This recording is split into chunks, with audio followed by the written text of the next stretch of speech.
వారిని పరామర్శించాలనేటువంటి ఉద్దేశంతో ఫస్ట్ చిన్న యాదవ్ గారి దగ్గరికి, అదేవిధంగా జగదీష్ గౌడ్ గారి దగ్గరికి, మండలి రాధాకృష్ణ యాదవ్ దగ్గరికి, వెంకయ్య గారి దగ్గరికి, అదేవిధంగా రాము యాదవ్ గారి దగ్గరికి రావడం జరిగింది. నేను ఈ రాష్ట్ర ముఖ్యమంత్రి గారిని ప్రశ్నిస్తున్నా. అంటే ప్రభుత్వాలంటే, ప్రజాస్వామ్యం అంటే ఇదేనా? అంటే నడి రోడ్డు మీద ఎవరు పడితే వాళ్ళు కొట్లాడుకోండి, కొట్టుకోండి. మా పార్టీ వాళ్ళు అయితే మేము పూర్తి స్వేచ్ఛ ఇస్తాము అని చెప్తుండ్రా? మీరు సమాజానికి చెప్పవలసినటువంటి అవసరం ఉన్నది. ఎందుకంటే ఈ రోడ్డు బస్టాండ్ మీద ఏం జరిగింది? దగ్గర దగ్గర 40-50 కార్లతో వచ్చి నడి రోడ్డు మీద బానట్టు మీద ఎక్కి కూర్చుంటే మరి పబ్లిక్ ఇంత ఇన్కన్వీనియన్స్ జరిగినా, డిస్టర్బెన్స్ జరిగినా పట్టించుకునే పరిస్థితి లేదు. దెబ్బలు తిన్న మా వాళ్ళ మీద మళ్ళా ఉల్టా కేసులు పెట్టారు. కొంతమంది ఎస్సీ ఎస్టీ యాక్ట్ కానివ్వండి, పబ్లిక్ న్యూసెన్స్ అని రెండోది. నిన్న రాత్రి కూడా ఏదో ఫ్లెక్సీలు దింపిందని చెప్పి నిన్న కేసులు పెట్టారు. నేను పోలీస్ వ్యవస్థకు, రాష్ట్ర డీజీపీ గారిని కూడా అడుగుతున్నా, ఈ రాష్ట్రంలో లా అండ్ ఆర్డర్ ఎక్కడ పోయింది? శాంతి భద్రతలు ఏమన్నా కాపాడుతున్నారా? ఇంత పెద్ద ఎత్తున జరిగే మాంకాళి బోనాల ఉత్సవాలలో మల్కాజిగిరి ప్రాంత ప్రజలు భయపడుకుంటా పండుగలు చేసుకోవాల్సినటువంటి అవసరం ఉన్నదా అని నేను ఈ ప్రభుత్వాన్ని డిమాండ్ చేస్తున్నా. ఈరోజు ప్రభుత్వాలు అనేది శాశ్వతం కాదు. ప్రభుత్వాలు వస్తుంటాయి, పోతుంటాయి. కానీ వ్యవస్థలు ఏవైతే ఉన్నాయో వాళ్ళు వ్యవస్థలను కాపాడవలసిన వాళ్ళు అది దారిన వదిలేసి రాము యాదవ్ని చంపడానికే ప్రయత్నం చేసినటువంటి సంఘటన పాత్రికేయుల సమక్షంలో జరిగింది. ఆ తర్వాత పోలీస్ స్టేషన్కు వందల మంది కాంగ్రెస్ పార్టీ నాయకులు పోలీస్ స్టేషన్ కూర్చుందనుకుంటా పోలీస్ స్టేషన్లకు లోపలిపోయినా వాళ్ళని ఏమనే పరిస్థితిలో లేదు. అంటే ఈ రౌడీయిజం, గుండాయిజం అనేది ఈ రాష్ట్రానికి మంచిదా? ఒక్కసారి ప్రభుత్వం, ముఖ్యమంత్రి గారు ఆలోచించుకోవాల్సినటువంటి అవసరం ఉన్నది. మేమందరం బీసీ నాయకులము, మేమందరం ఇక్కడికి వచ్చింది ఇక మీదట ఈ రాష్ట్రంలో ఏ బీసీ నాయకుడి మీద ఎటువంటి దాడులు, అగత్యాలు జరిగినా కానీ మేమందరం అక్కడ ఉంటాం, మీరందరూ ధైర్యంగా ఉండాలని చెప్పి నేను ఈ సందర్భంగా తెలియజేస్తా ఉన్నాను. ఇదేమి పద్ధతి? అసలు ఈ ఒక శాంతియుతమైనటువంటి వాతావరణంలో ఉండే మల్కాజిగిరిలో ఈ దౌర్జన్యకాండ, వ్యక్తులని టార్గెట్ చేస్తూ, మనుషులను టార్గెట్ చేస్తూ, రాజకీయాలలో గెలుపు ఓటమి అనేది సర్వసాధారణం. ఇప్పుడు మరి రాజశేఖర్ గారు గెలిచారు, ప్రజలు అభిమానించారు, ఆదరించారు, కార్యకర్తల అండదండలు, బలము, మా కార్పొరేటర్ల బలం, ప్రజలు కూడా ఆదరించారు, గెలిచాడు. ఆయన ప్రజల మధ్యన ఉండి ఆయన కార్యక్రమాలు చేసుకుంటూ ముందుకెళ్తూ, మా కార్పొరేటర్లు కూడా అదే పద్ధతిలో పనిచేసుకుంటూ పోతూ.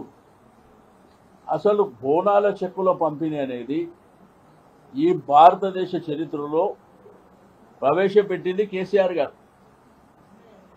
పండుగల పూట బోనాలు చేసుకున్నటువంటి వాళ్ళు బ్రహ్మాండంగా చేసుకోండి, చందాలు వసూలు చేయకండి, ప్రజల దగ్గరికి, ఆఫీస్ షాపుల దగ్గరికి పోయి వసూలు చేయకండి, ప్రభుత్వమే మీకు ఆర్థిక సాయం చేస్తుందని ప్రవేశపెట్టినాం మేము. మీరు కొనసాగిస్తున్నారు, సంతోషం. కానీ ఇదేంది? మమ్మల్ని ప్రజలు ఓటేసి ఎందుకు గెలిపించారు?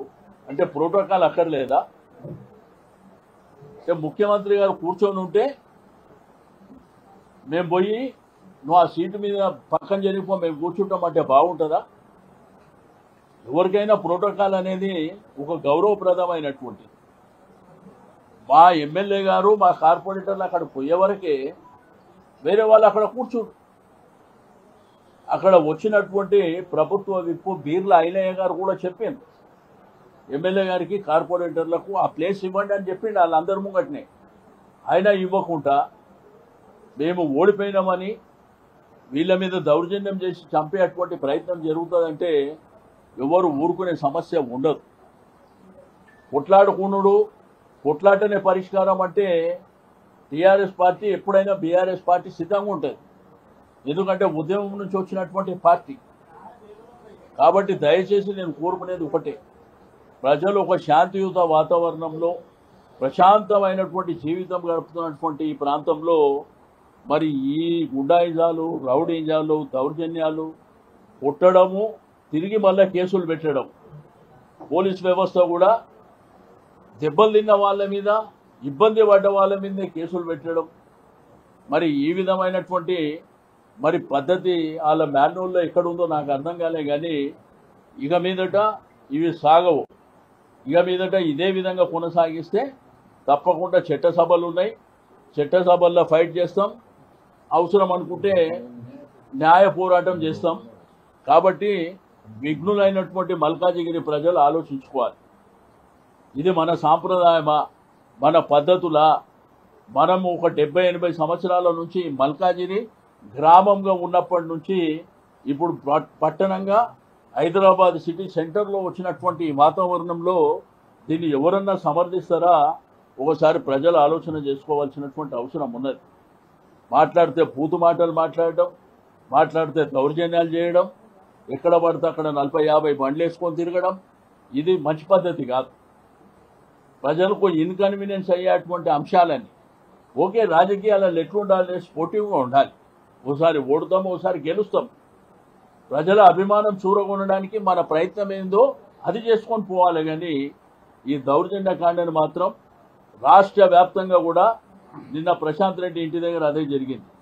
సికింద్రాబాద్ అసెంబ్లీ నియోజకవర్గంలో బోనాల చెక్కులప్పుడు అక్కడ అదే గొడవ సృష్టించారు, కుక్కడపల్లిలో అదే గొడవ సృష్టించారు. ఇదేమైపోయింది? మితిమీరిపోయి. ఈ మితిమీరిపోయినటువంటిది ముఖ్యమంత్రి గారు ఆలోచన చేసుకోవాలి. మీరు వేదికల మీద మీరు మాట్లాడే భాషనే అందరూ నేర్చుకొని అదే భాష మాట్లాడుతుంది. ఇది రాష్ట్రానికి మంచిదా కాదా? మరి విఘ్నులైనటువంటి ప్రజలు కానివ్వండి, లేకపోతే కాంగ్రెస్ పార్టీలో కూడా విఘ్నులైన వాళ్ళు ఆలోచన చేసుకోవాలి. ఈ సాంప్రదాయాలు కరెక్టా? మరి ఇక పోలీసు ఎందుకు, వ్యవస్థలు ఎందుకు? కొట్టుకుందామంటే ఇక అందరం కొట్టుకుంటూ పోదాం. మీరు కొట్టుకున్నాడు, మేము కొట్టుకున్నాడు, ప్రజలు కొట్టుకున్నాడు. మరి ఇదే సాంప్రదాయం అనుకుంటే అదే సాంప్రదాయంలో పోదామంటే ఎవరికి కూడా అభ్యంతరాలు ఉండవు. కానీ ఇది పద్ధతిగా లేదు. దౌర్జన్యంగా వాళ్ళని కొట్టడం ఏంది, చెక్కులు ఇస్తామని పిలవడం ఏంది, అక్కడ ప్రోటోకాల్ పాటించకపోవడం ఏంది? మరి ఈ విధంగా దౌర్జన్యం. ఇప్పుడు రాజశేఖర్ గారు ఎమ్మెల్యే గెలిచారు, సరే మీ ప్రభుత్వం వచ్చిండొచ్చు అంటే ఆయన ప్రోటోకాల్ ఉండదా?